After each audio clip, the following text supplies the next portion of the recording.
میر جعفر اور میر صادق دوستوں، جرنیلوں کی غداریاں ملک اور قوم کو خمیازہ بھگتنا پڑا۔ ایسے ہی یہ دو جرنیل تھے، میر جعفر اور میر صادق۔ یہ دونوں سراج الدولہ اور ٹیپو سلطان کی فوج کے سپہ سالار تھے۔ آج ان دونوں کو بہت ہی تضحیک مزاج میں یاد کیا جاتا ہے۔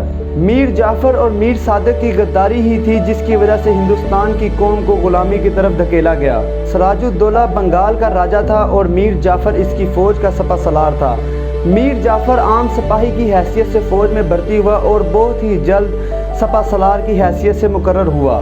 مال کی لالچ اور طاقت کی ہوس نے میر جعفر کی نیندیں حرام کر رکھی تھی۔ یہ ہر روز نئے پلان بناتا اور اپنے جیسے لوگ اکٹھے کرتا، جس سے اس کی طاقت میں بے پناہ اضافہ ہوا اور اس نے فوج میں رہتے ہوئے بہت سے ایسے کام کیے جس سے اس کو ذاتی حیثیت میں بہت فائدہ ہوا۔ سراج الدولہ کو جب میر جعفر کے بارے میں بتایا گیا تو انہوں نے میر جعفر کو فوج کا سپہ سالار مقرر کیا۔ میر جعفر نے سپہ سالار بننے کے بعد سراج الدولہ کی بہت خوشامد اور خدمت کی۔ اس ساری جھوٹی خدمت اور خوشامد سے بنگال کا راجہ سراج الدولہ بے خبر تھا۔ سراج الدولہ بنگال کی ریاست کے معاملات میر جعفر سے شیئر کرتا اور اس سے رائے بھی لیتا، لیکن اس وقت برطانیہ پوری دنیا پہ حکومت کرنے کے لیے ہر جگہ اپنی کالونیز بنا رہا تھا۔ اس نے پوری دنیا میں کالونیز بنانی شروع کی۔ سال 1750 انڈیا ایسٹ کمپنی بنگال میں اپنا کافی حد تک تسلط قائم کر چکی تھی، لیکن اس وقت سراج الدولہ جن کا جھکاؤ برطانیہ کی بجائے فرانس کی طرف تھا۔ سر ولیم اپنی کتاب میں لکھتے ہیں، اس وقت کی عوام اور رعایا اپنے راجہ سے ناخوش تھی۔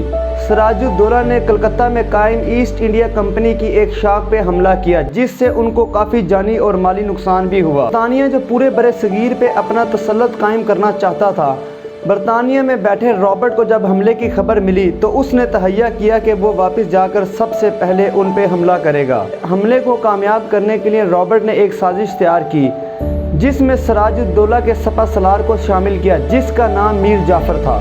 رابرٹ جب ہندوستان واپس آیا تو اس نے حملے کی تیاری کی جس میں 3000 فوجی شامل تھے۔ رابرٹ کلیو کی فوج زیادہ بڑی تو نہ تھی لیکن اس میں کوئی غدار بھی نہ تھا۔ سراج الدولہ کی فوجیں 3 حصوں پہ تقسیم تھیں۔ ایک فوج کا حصہ کافی دیر تک رابرٹ کی فوج پہ حملہ کرتا رہا۔ ہی دیر بعد رابرٹ کی فوج کی توپوں کا منہ خاموش ہو گیا۔ یہاں ہی غلطی کی سراج الدولہ کی فوج نے۔ جیسے ہی وہ رابرٹ کی فوج کے قریب گئے تو رابرٹ کی فوج نے دوبارہ حملہ کر کے اس کی ساری فوج کو ختم کر دیا۔ سراج الدولہ کے پاس ابھی بھی بہت بڑی فوج باقی تھی جن کا ایک حصہ سراج الدولہ اور دوسرا حصہ میر جعفر کی کمانڈ میں تھا۔ سراج الدولہ نے میر جعفر کو جب حملے کا حکم دیا تو میر جعفر نے صاف صاف انکار کر دیا۔ اس وقت میر جعفر نے سراج الدولہ کو بھاگنے اور حکومت چھوڑنے پر مجبور کر دیا۔ سراج الدولہ کے چلے جانے کے بعد رابرٹ نے میر جعفر کو بنگال کا کٹپتلی راجہ مقرر کر دیا اور میر جعفر بعد میں خوفناک موت مارا گیا۔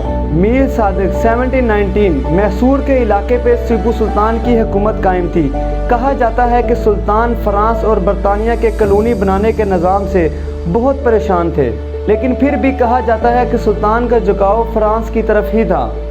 برطانیہ نے سلطان کی حکومت میں 3 بار میسور کے قلعے پہ حملہ کیا، لیکن سلطان نے دفاع کرتے ہوئے 3 بار برطانیہ کے حملوں کا منہ توڑ جواب دیا۔ قلعے کو فتح ہونے سے روکا، لیکن کچھ عرصے بعد فرانس اور سلطان کی قربتیں ختم ہونے کی خبر برطانوی کالونیز کو جب پتہ چلی، برطانیہ کو جب اس خبر کا اندازہ ہوا، برطانیہ کے جنرل لارڈ مینفینگ نے ایک فورس تیار کی اور ساتھ ہی ایک سازش بھی تیار کی جس میں اس نے شامل کیا سلطان کے کمانڈر اینڈ چیف میر صادق کو۔